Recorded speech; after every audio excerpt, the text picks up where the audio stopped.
প্রিয় ছাত্রছাত্রীরা, educare study centre চ্যানেলে তোমাদের স্বাগত। আজ আলোচনা করব উচ্চ মাধ্যমিক চতুর্থ সেমিস্টার 2026 সালের ফাইনাল পরীক্ষার জন্য ফিলোজফি অর্থাৎ দর্শন সাবজেক্টের 6 মার্কের সবথেকে নিখুঁত অর্থাৎ বেস্ট সাজেশন নিয়ে। তোমাদের চতুর্থ সেমিস্টার দর্শন সাবজেক্টের মোট 3টে 6 মার্কের প্রশ্নের উত্তর করতে হবে। তাই আজকের ভিডিওতে আমি এমন গুরুত্বপূর্ণ 6 মার্কের প্রশ্ন বলে দেব যে প্রশ্নগুলি থেকেই 100% তোমাদের পরীক্ষায় কমন আসবে। তাই ভিডিওটি প্রথম থেকে শেষ পর্যন্ত দেখলে 18 নাম্বার হবে তোমার হাতের মুঠোয়। আলোচিত প্রতিটি প্রশ্ন তোমরা খাতায় লিখে প্রতিটি প্রশ্নের উত্তর মুখস্থ করে নাও, তাহলেই দর্শন সাবজেক্টের 6 মার্কের প্রশ্ন নিয়ে আর কোনো দুশ্চিন্তা থাকবে না। শুরু করছি আজকের আলোচনা। আর এখনো যারা আমার চ্যানেলটিকে সাবস্ক্রাইব করনি, এক্ষুনি চ্যানেলটিকে সাবস্ক্রাইব করে দাও এবং ভিডিওটি তোমার বন্ধুদের মধ্যে শেয়ার করে দাও। উচ্চ মাধ্যমিক চতুর্থ সেমিস্টার 2026 দর্শন 6 মার্কের প্রশ্নের ফাইনাল সাজেশন ইউনিট 2 অর্থাৎ ষষ্ঠ অধ্যায় বা সমসাময়িক ভারতীয় চিন্তাধারা। এই অধ্যায় থেকে 3টে 6 মার্কের প্রশ্ন থাকবে। তোমাদের 2টি প্রশ্নের উত্তর করতে হবে। এই অধ্যায় থেকে 6 মার্কের যে প্রশ্নগুলি আমি দিয়েছি সেই প্রশ্নগুলি থেকে 100% কমন পাবেই। তাই আলোচিত প্রতিটি প্রশ্ন তোমরা খাতায় লিখে নাও এবং প্রতিটি প্রশ্ন মুখস্থ করে নাও। প্রথম প্রশ্ন, রবীন্দ্রনাথকে অনুসরণ করে মানব ধর্ম এবং মানবতাবাদ সম্পর্কে আলোচনা করো। এই প্রশ্নটি আসার সম্ভাবনা কার্যত নিশ্চিত। অথবা মানবতাবাদ কি, রবীন্দ্রনাথের দৃষ্টিতে বিশ্ব মানবতাবাদের তাৎপর্য উল্লেখ করো। পরের প্রশ্ন, কোশ্চেন নম্বর 2, রবীন্দ্রনাথের মানবতাবাদের বিভিন্ন উৎসগুলির পরিচয় দাও। এই প্রশ্নটিও খুবই গুরুত্বপূর্ণ। নেক্সট, কোশ্চেন নম্বর 3, স্বামী বিবেকানন্দকে অনুসরণ করে কর্মযোগের আদর্শটি সংক্ষেপে আলোচনা করো। এই প্রশ্নটি তোমাদের পরীক্ষায় 100% কমন পাবেই। অথবা কর্মবাদ বলতে কি বোঝায়? বিবেকানন্দ তার কর্মযোগের ভাবনায় নিষ্কাম কর্মের স্বরূপ কিভাবে নির্দেশ করেছেন।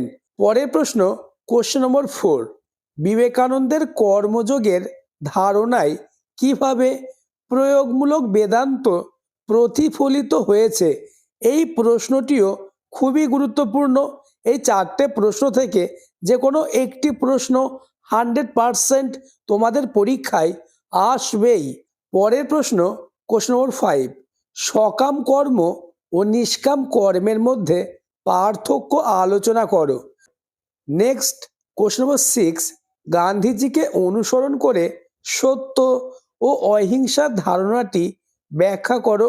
এই প্রশ্নটি উচ্চ মাধ্যমিক চতুর্থ সেমিস্টার 2026 সালের ফাইনাল পরীক্ষায় 100% আসবেই। নেক্সট, কোশ্চেন নম্বর 7, গান্ধীজি তার রাজনৈতিক ভাবনায় কিভাবে অহিংসার স্বরূপ ও গুরুত্ব নির্দেশ করেছেন। নেক্সট, কোশ্চেন নম্বর 8, গান্ধীজির সর্বোদয় প্রত্যয়টি ব্যাখ্যা ও বিচার করো। ইউনিট 2 থেকে মাত্র 8টি প্রশ্ন দিয়েছি। এই 8টি প্রশ্ন থেকে 2টি প্রশ্ন অর্থাৎ 12 নাম্বার তোমরা 100% কমন পাবে।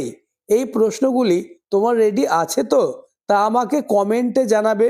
নেক্সট, ইউনিট 1 অর্থাৎ পাশ্চাত্য যুক্তিবিদ্যা।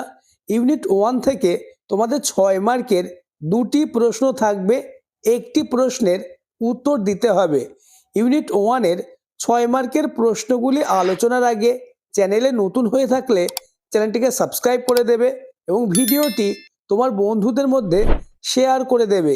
ইতিমধ্যেই আমি তোমাদের জন্য দর্শন সাবজেক্টের অধ্যায় ভিত্তিক 2, 3 এবং 6 মার্কের প্রশ্নের সবথেকে নিখুঁত অর্থাৎ বেস্ট সাজেশন নিয়ে আলোচনা করেছি।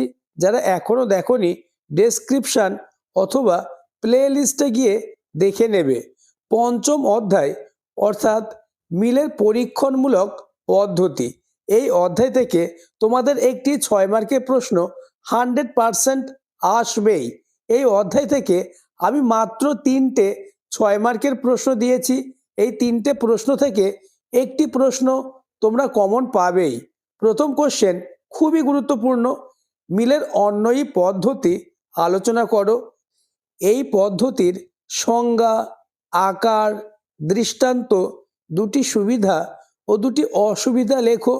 এমন প্রশ্নই তোমাদের পরীক্ষায় হুবহু কমন আসবে। নেক্সট কোশ্চেন নম্বর 2, মিলের সহ পরিবর্তন পদ্ধতিটি আলোচনা করো। এই পদ্ধতির সংজ্ঞা, আকার, দৃষ্টান্ত, দুটি সুবিধা ও দুটি অসুবিধা লেখো। এই প্রশ্নটিও সমান গুরুত্বপূর্ণ। নেক্সট কোশ্চেন নম্বর 3, মিলের ব্যতিরেখী পদ্ধতিটি আলোচনা করো এবং এই পদ্ধতির সংজ্ঞা, আকার, দৃষ্টান্ত, দুটি সুবিধা ও দুটি অসুবিধা লেখো। এই 3টে প্রশ্নের মধ্যে একটি প্রশ্ন তোমরা 100% কমন পাবেই। এই প্রশ্ন 3টে তোমার রেডি আছে তো? যারা এখনও এই প্রশ্নগুলি রেডি করোনি, আজকেই প্রতিটি প্রশ্ন তোমরা খাতায় লিখে নাও এবং প্রত্যেকটি প্রশ্নের উত্তর তোমরা মুখস্থ করে নাও, কেননা এই প্রশ্নের বাইরে কোনো প্রশ্ন আসবে না। নেক্সট চতুর্থ অধ্যায় অর্থাৎ কারণতা, এই অধ্যায়ের 6 মার্কের গুরুত্বপূর্ণ প্রশ্নগুলি দেখে নাও। প্রথম প্রশ্ন, বহুকরণবাদ ব্যাখ্যা ও বিচার করো। নেক্সট কোশ্চেন নম্বর 2, আবশ্যিক শর্ত ও পর্যাপ্ত শর্তের মধ্যে পার্থক্য লেখো। বহু কারণ সমন্বয় কি? পরের প্রশ্ন, শর্ত কি, সদর্থক ও নঙর্থক শর্তের পার্থক্য কি তা উদাহরণ সহ লেখো। নেক্সট তৃতীয় অধ্যায় অর্থাৎ আরোহ অনুমানের স্বরূপ, এই অধ্যায়ের মোস্ট ইম্পর্টেন্স 6 মার্কের প্রশ্নগুলি দেখে নাও। প্রথম প্রশ্ন, উপমা যুক্তি কাকে বলে? উপমা যুক্তির বৈশিষ্ট্যগুলি আলোচনা করো। এই প্রশ্নটি খুবই গুরুত্বপূর্ণ। নেক্সট কোশ্চেন নম্বর 2, বৈজ্ঞানিক ও অবৈজ্ঞানিক আরোহ অনুমানের মধ্যে পার্থক্য আলোচনা করো। পরের প্রশ্ন কোশ্চেন নম্বর 3, পর্যবেক্ষণ কি, এর বৈশিষ্ট্য ও শর্ত লেখো। নেক্সট এবং আজকের আলোচনার লাস্ট কোশ্চেন নম্বর 4, আরোহ অনুমানের স্বরূপ সংক্ষেপে আলোচনা করো। তোমাদের দর্শন সাবজেক্টের প্রথম এবং দ্বিতীয় অধ্যায় থেকে কোনো 6 মার্কের প্রশ্ন আসবে না। আলোচিত প্রতিটি প্রশ্ন খুবই গুরুত্বপূর্ণ, তাই 6 মার্কের প্রশ্ন কমন পেতে গেলে আলোচিত প্রতিটি প্রশ্ন তোমাকে রেডি করতেই হবে। তাই তোমরা প্রতিটি প্রশ্ন খাতায় লিখে নাও এবং প্রতিটি প্রশ্নের উত্তর মুখস্থ করে নাও, তাহলেই 3টে 6 মার্কের প্রশ্ন তোমরা 100% কমন পাবেই, অর্থাৎ 18 নাম্বার হবে তোমার হাতের মুঠোয়।